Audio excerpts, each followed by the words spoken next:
part of that Oval Office meeting was to be, if things had gone normally, and they most certainly did not, a prelude to a signing ceremony. Deal that was supposed to be signed here on Friday, the deal that gives the U.S. access to many of the critical mineral deposits in Ukraine.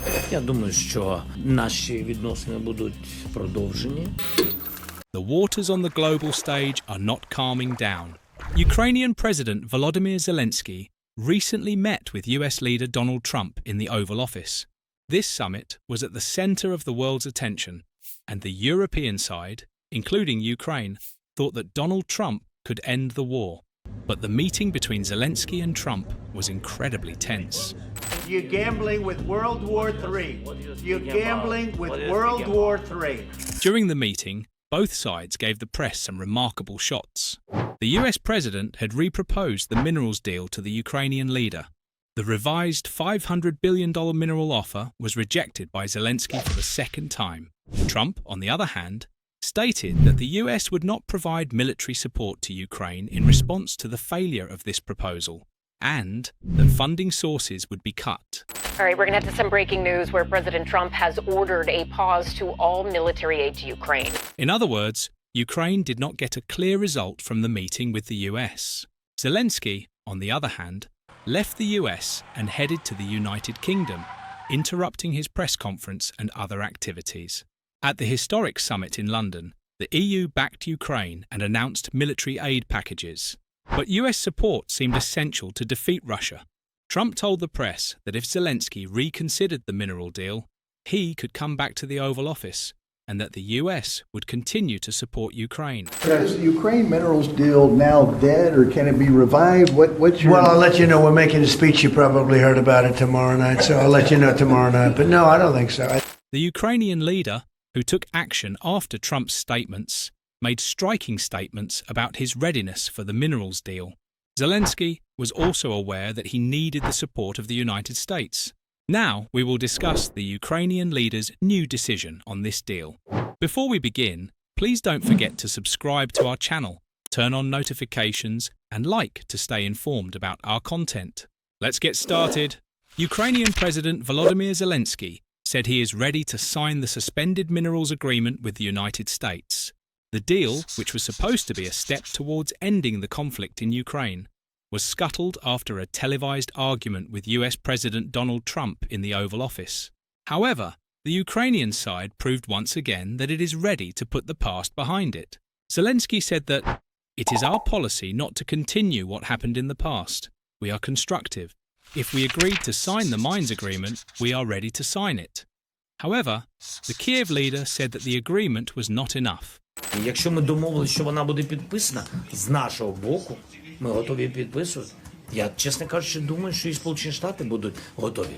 According to him, a ceasefire without security guarantees is dangerous for Ukraine, and the Ukrainian people need to know that America is on their side. The US decision on whether to sign the agreement is not yet known. What are the terms of the US-Ukraine minerals agreement? The bilateral agreement is markedly different from the original minerals agreement proposed by the Trump administration. The original agreement demanded that Ukraine use its mineral resources to pay $500 billion in military aid previously provided to the United States. The agreed framework does not assign the rights to $500 billion worth of mineral revenues to the United States, nor does it include a security guarantee for Ukraine. Rather, the agreement establishes a reconstruction investment fund jointly owned by the US and Ukraine. Ukraine will transfer 50% of all revenues from the future monetization of all natural resource assets owned by the Ukrainian government to the fund. This includes mineral deposits, oil, gas, and other related infrastructure. But it specifically excludes resources that already serve as a source of income for Ukraine.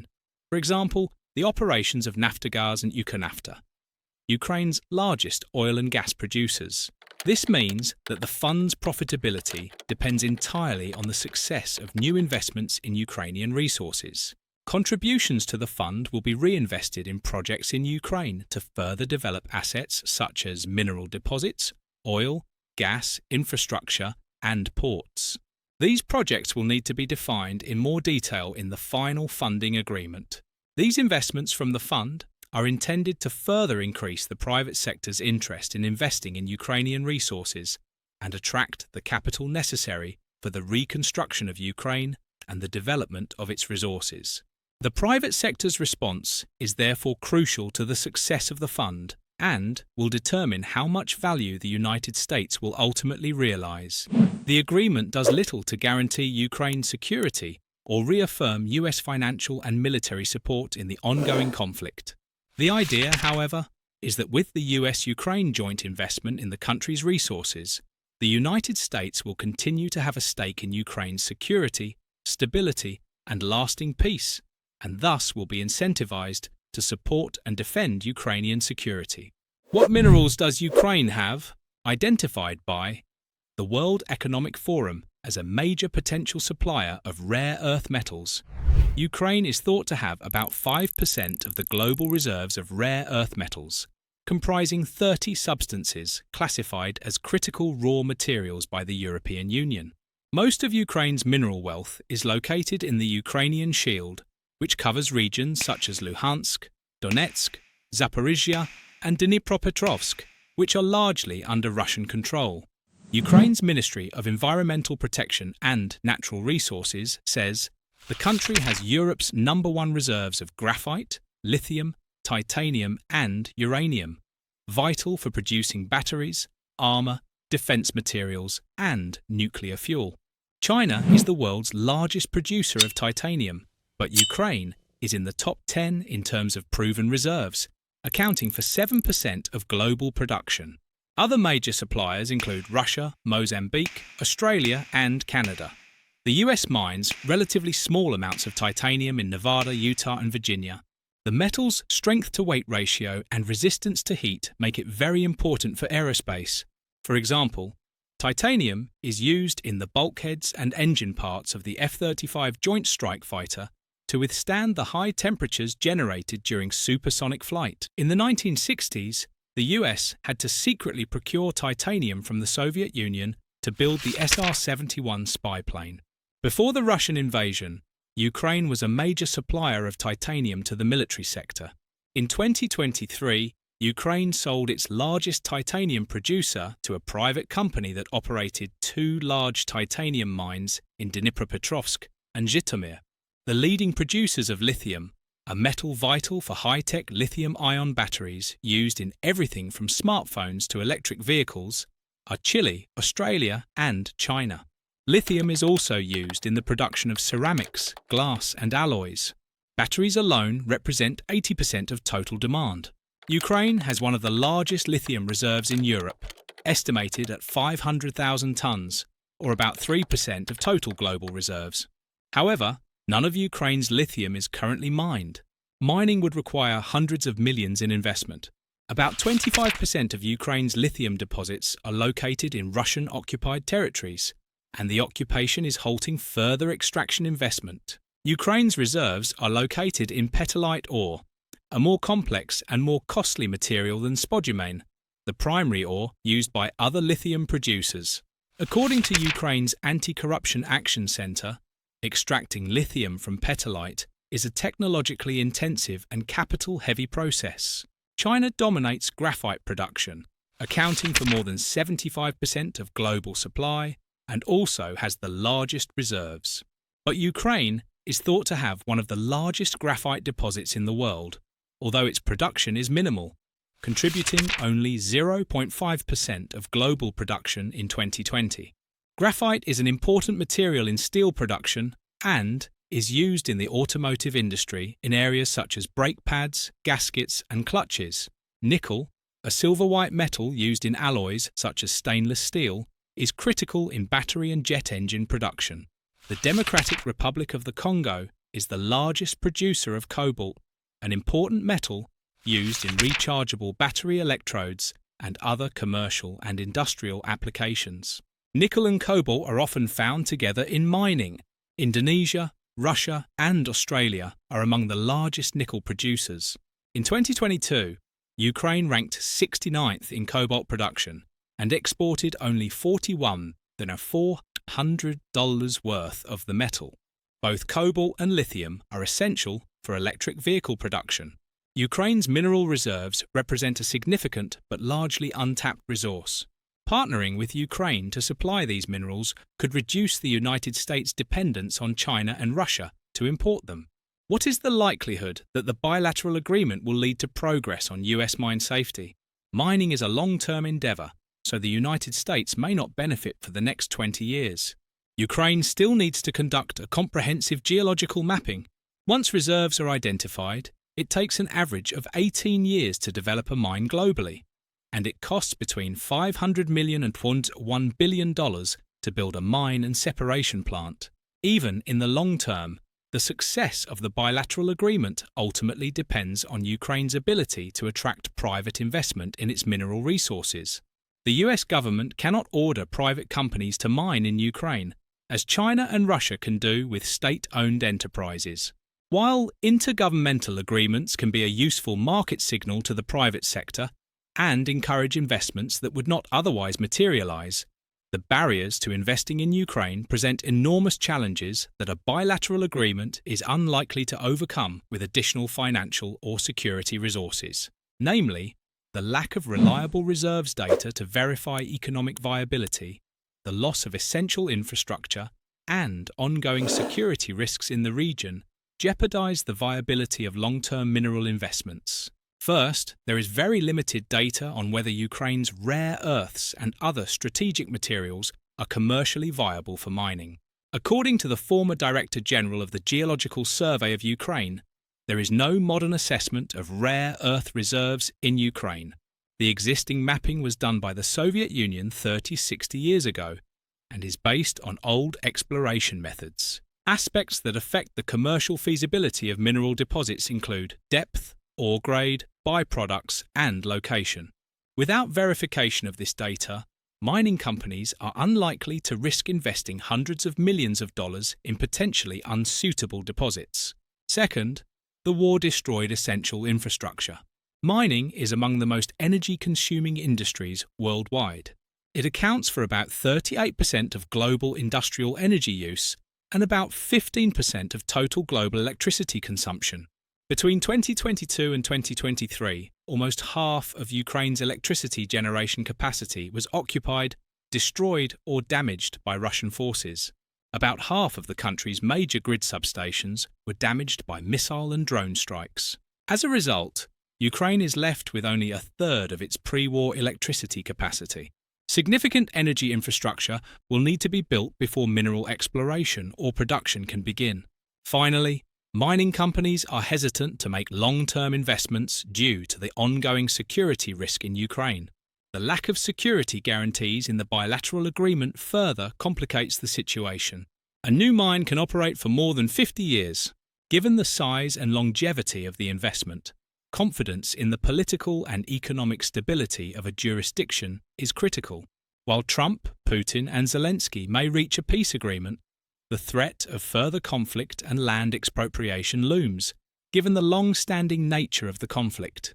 The Russia-Ukraine war, the deadliest conflict in Europe since World War II, began 11 years ago. After Ukraine's Maidan Revolution, Russian forces seized control of Crimea in early 2014. Russia then entered the conflict in Donbass, leading Russian and Russian-backed forces to occupy parts of Donetsk and Luhansk in eastern Ukraine.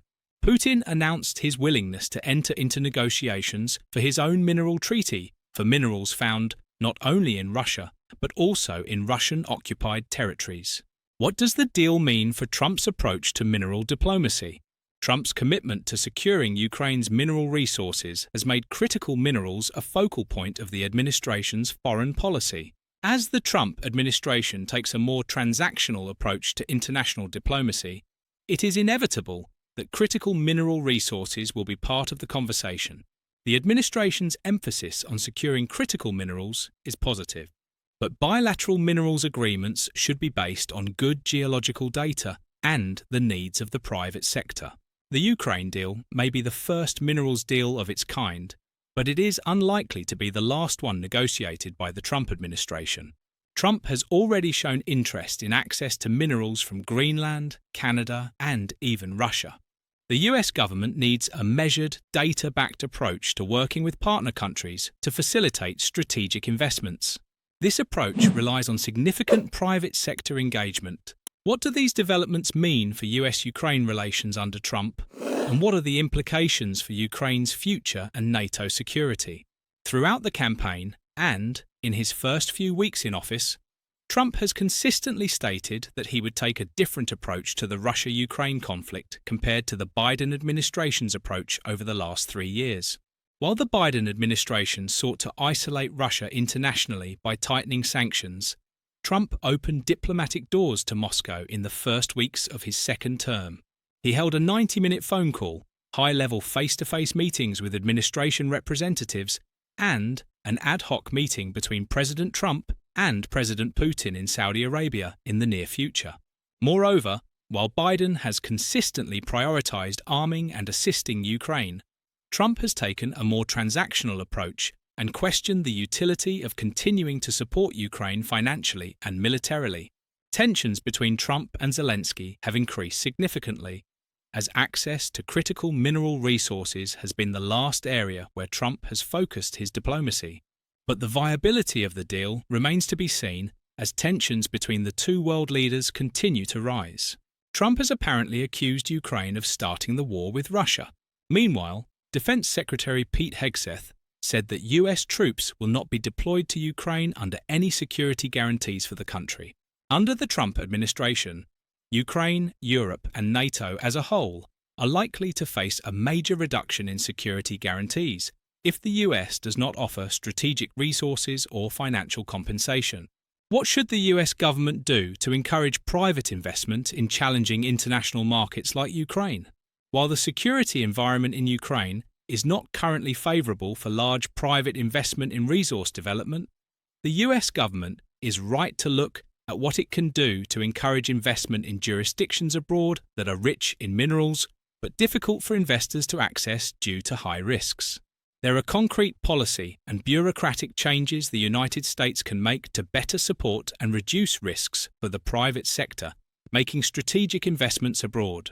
First, the United States should increase funding and expand the capabilities of the US Geological Survey to conduct geological mapping and minimize exploration risks in critical areas. Second, the United States needs to support strategic infrastructure development in key jurisdictions. Globally, the United States offers multiple avenues for financing international infrastructure projects, including through the Development Finance Corporation and Power Africa.